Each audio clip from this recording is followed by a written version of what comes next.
1019 Amp Radio, #1 for new music. Orlando's new 1019 Amp Radio. We have One Direction and Taylor Swift up in about 8 minutes. What do you mean?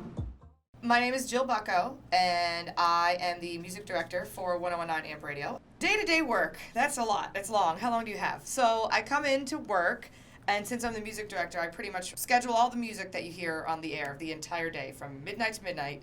So I come in and pour a cup of coffee, or 3, obviously. I schedule music. I put those little things that you hear in between songs. We call those sweepers. I place in what we call promos if we're promoting an event that's coming up or something like that. And then I load the login. And then that usually takes me about 5 hours to do because I try to do more than one day. And then by 3 o'clock, I have to come into the studio and start the show and be on the air at 3 o'clock until 7. Orlando's new 1019 Amp Radio. It's not just a purse, it's Jill's purse. Loaded with free tickets, cash, and more for you. Time to play What's in Jill's Purse. My show in the afternoon, if you've heard it, probably the biggest thing about my show is I have something called What's in Jill's Purse.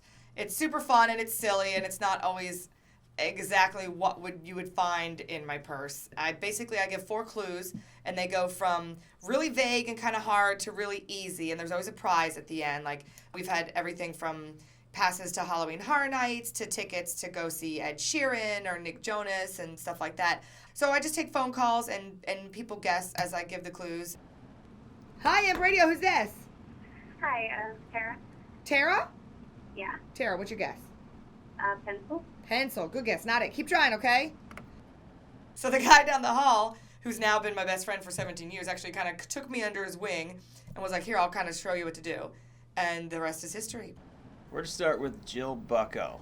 She's one of my best friends, and we have the same time slot. We're sister stations, but we're also competitors. So it's different from 3 to 7 to know that I'm actually going against your best friend. Jill is one of the best radio DJs I've ever worked with, and I think every day that she's on the air and I know I'm going up against her makes me a better jock. Clue number 1, it's long. Clue number 2, it has a wire. Clue number 3, you're talking to it. All right, Tiffany, you're up. What's your guess? A microphone? A microphone! It's funny because a good friend of all of ours here, if you listen to our sister station, Mix 1051, Scott McKenzie, who recently passed away, who's a legend here in Orlando, said something very smart. He used to always say, in this day and age, it's very hard to compete with the internet and cell phones now because, you know, people wake up, you want them to listen to the radio, to listen to you, to find out information about stuff like that, whether it's gossip or which sports team won or whatever it is, but they can roll over and look at their phone and find out that same information. So you have to give them something extra, and you always have to kind of one-up that because you got to give them a reason to need you and to want to listen to you and to want to come to you to find out that information. 1019 Amp Radio is my station. My mom always said that if she knew I was going to make a living out of talking, she wouldn't have gotten on to me in school when I got notes sent home that said Jill talks too much in class. All right, here we go. Let's get you $1,000. You are going to need the code word for this hour. The code word this hour is dance.